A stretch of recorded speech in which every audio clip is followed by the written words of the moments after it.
तो कहानी शुरू होती है एक ऐसी शाम से जहां बारिश अभी अभी थमी थी और हवा में बारिश के बाद वाली वो एक अजीब सी ठंडक घुली हुई थी।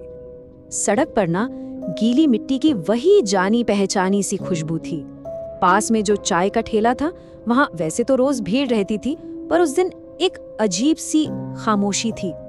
और उस खामोशी की वजह सिर्फ एक इंसान, सफेद कपड़ों में खड़ी एक लड़की। और बस यहीं से शुरू हुआ एक ऐसी रहस्यमयी मुलाकात का सिलसिला जिसने आगे चलकर सब कुछ बदल के रख दिया। वो लड़की रिया, हमेशा सफेद कपड़ों में। और अजीब बात पता है क्या थी? वो सिर्फ सूरज ढलने के बाद ही नजर आती थी। उसकी आंखें बहुत गहरी थी, जैसे उनमें न जाने कितने राज छुपे हों। बोलती कम थी, सुनती ज्यादा थी।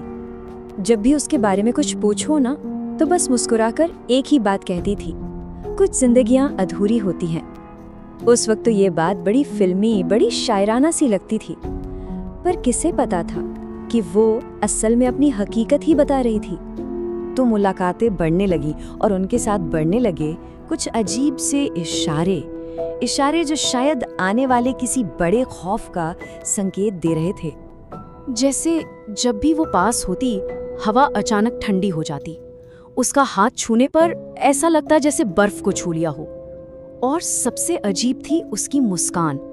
उसकी मुस्कुराहट में ना खुशी कम और एक अजीब सा सुकून ज्यादा होता था। एक रात तो हद ही हो गई। सड़क पर एक एक्सीडेंट हुआ और उस खौफनाक मंजर को देखकर भी उसकी आंखों में कोई डर नहीं था। उस पल उसकी आंखें बिल्कुल भी इंसानी नहीं लग रही थीं। उस घटना के बाद ना वो 2 दिन तक कहीं दिखी ही नहीं, गायब। और फिर तीसरी रात जब कमरे का दरवाजा अंदर से बंद था, खिड़कियां बंद थीं, तब बिना किसी आहट के वो कमरे के ठीक बीच में खड़ी मिली। अब इस घटना के बाद शक जो था ना वो यकीन में बदलने लगा था। और फिर सामने आया वो खौफनाक सच जिसके बारे में कभी सोचा तक नहीं जा सकता था। डरते डरते उसका फोन चेक किया गया। फोन में बस एक ही तस्वीर थी, उसी लड़की की जो कुछ दिन पहले एक्सीडेंट में मरी थी, खून से लथपथ। लेकिन सबसे डरावनी बात ये नहीं थी। सबसे डरावनी बात थी उस तस्वीर के नीचे लिखी तारीख। वो तारीख 2 साल पुरानी थी। अब इस पहेली को सुलझाने का बस एक ही रास्ता बचा था, उसी जगह पर जाना जहां वो एक्सीडेंट हुआ था।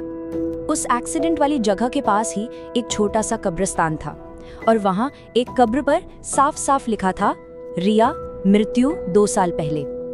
सच तो सामने आ चुका था और उसी रात वो फिर आई।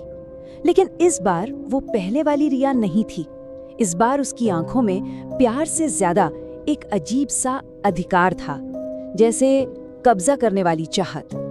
और अब वक्त आ गया था उस आखिरी सामना का, जो ये तय करने वाला था कि कौन बचेगा और किसकी अधूरी कहानी हमेशा के लिए खत्म हो जाएगी।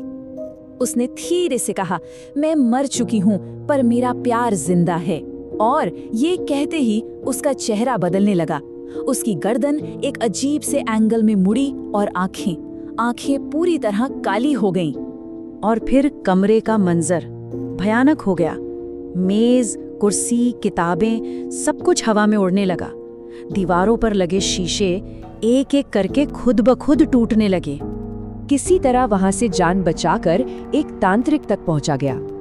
उसने सब कुछ सुना और बस इतना ही कहा, ये आत्मा मोहब्बत के बंधन में बंधी हुई है और ऐसी रूहों को अगर छोड़ा ना जाए तो ये खुद के साथ दूसरों को भी ले डूबती हैं। उस रात कब्रिस्तान में जब उसे रोकने की कोशिश की गई तो वो चीखी, एक ऐसी चीख जो किसी इंसान की हो ही नहीं सकती थी। और उसने चिल्लाकर कहा, अगर मैं जिंदा नहीं रह सकती तो तुम भी जिंदा नहीं रहोगे। और फिर अचानक एक तेज रोशनी चमकी। वो तूफानी हवा एक पल में थम गई, चीखें बंद हो गई और रिया हमेशा के लिए गायब हो गई। वो सामना तो खत्म हो गया, पर कहानी अभी बाकी थी। एक अधूरी कहानी जो आज भी उस शहर की हवाओं में जिंदा है।